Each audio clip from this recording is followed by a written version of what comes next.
राष्ट्रीय स्वयंसेवक संघाचे द्वितीय सरसंघचालक परमपूजनीय माधव सदाशिव गोळवलकर तथा श्री गुरुजी यांचं स्मरण झालं की सर्वप्रथम जाणवतो तो त्यांच्या व्यक्तिमत्वातील देवदुर्लभ गुणांचा विलक्षण संगम. आणि या प्रत्येक गुणामागे समाजाप्रती, राष्ट्राप्रती आणि स्वीकारलेल्या ध्येयाप्रती असलेली त्यांची नितांत निष्ठा उभी राहते. संघाचे संस्थापक परमपूजनीय डॉक्टर केशव बैराम हेडगेवार यांनी संपूर्ण विश्वासाने संघटनेची धुरा त्यांच्या हातात दिली. श्री गुरुजींनी ती जबाबदारी केवळ सांभाळली नाही, तर आयुष्यभर शांतपणे, अखंड समर्पणाने आणि प्रचंड कर्तव्य भावनेने ती निभावली सुद्धा. त्यांचं संपूर्ण आयुष्य संघकार्याला अर्पण झालं होतं. विजया एकादशी हा त्यांचा तिथीनुसार जन्मदिवस, त्यांच्या आदर्शाकडे नव्याने पाहण्याचा दिवस. नमस्कार, मी ओंकार मुळे, कॅमेरावर आहेत जयेश पाटील.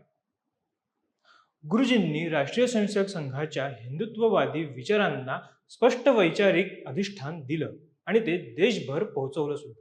हिंदुत्व ही केवळ धार्मिक संकल्पना नसून सांस्कृतिक आणि राष्ट्रीय अस्मितेची जाणीव आहे, असा त्यांनी ठाम आग्रह धरला.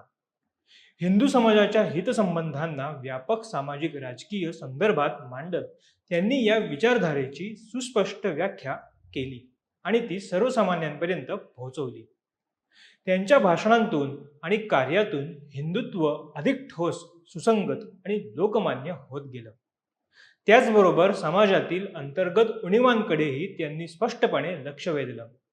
जातीभेद निर्मूलन, हिंदू एकात्मतेची जपणूक आणि परंपरांचे संरक्षण यासोबतच शिक्षण, महिला सक्षमीकरण आणि ग्रामीण विकास यांसारख्या विषयांवर त्यांनी सातत्याने भर दिला. त्यांच्या प्रेरणादायी नेतृत्वातून विद्यार्थी परिषद, भारतीय मजदूर संघ, विश्व हिंदू परिषद, भारतीय वनवासी कल्याण आश्रम यांसारख्या अनेक संस्था उभ्या राहिल्या. स्वयंसेवकांनी आपल्या आवडीच्या क्षेत्रात संघाच्या विचारांचा उपयोग करण्यास सुरुवात केली.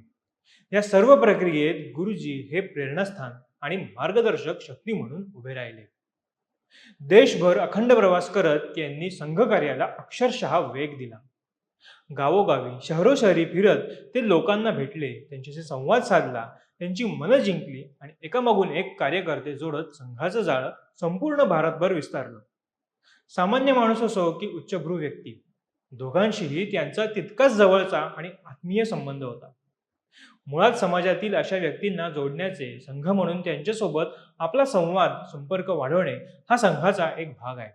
त्यासाठी कोणाच्या दबावाची गरज संघाला कधी भासलीच नाही. त्यामुळे जनसामान्यांची संघाबाबत असलेली ओढ ही संवाद आणि संपर्कातूनच तयार होते, यात शंका नाही. भाषिक धर्तीवर राज्यांची पुनर्रचना करण्यासाठी त्रिसदस्यीय आयोग नेमला गेला. त्या काळात एकात्म शासन व्यवस्थेच्या बाजूने ठाम उभा राहिलेला आवाज म्हणजे श्री गुरुजी. प्रजासत्ताकाची अखंडता अबाधित राहावी, राष्ट्रीय एकसूत्रता ढळू नये, यासाठी त्यांनी स्पष्ट भूमिका मांडली होती. पुढील काळात घडलेल्या घटनांनी त्यांच्या दूरदृष्टीची साक्ष दिली. ईशान्य भारतातील वाढत्या अशांततेकडेही त्यांनी वेळेवर लक्ष वेधलं. ख्रिश्चन मिशनऱ्यांच्या कारवायांविषयी त्यांनी सरकारी यंत्रणांना सावध केलं. कठोर भूमिका घेण्याचा सल्ला सुद्धा दिला. परंतु त्या इशाऱ्याकडे दुर्लक्ष झाले आणि त्याची किंमत संपूर्ण देशाला चुकावी लागली. हिंदी चीनी भाई भाईच्या घोषणांनी वातावरण भारलेलं असताना सीमांचे संरक्षण आणि राष्ट्रीय सुरक्षेची जाणीव जागी ठेवण्याचे आवाहन करणारे हे गुरुजीच होते. भावनिक घोषणांपेक्षा वास्तववादी दृष्टी आवश्यक आहे, हे ते ठामपणे सांगत.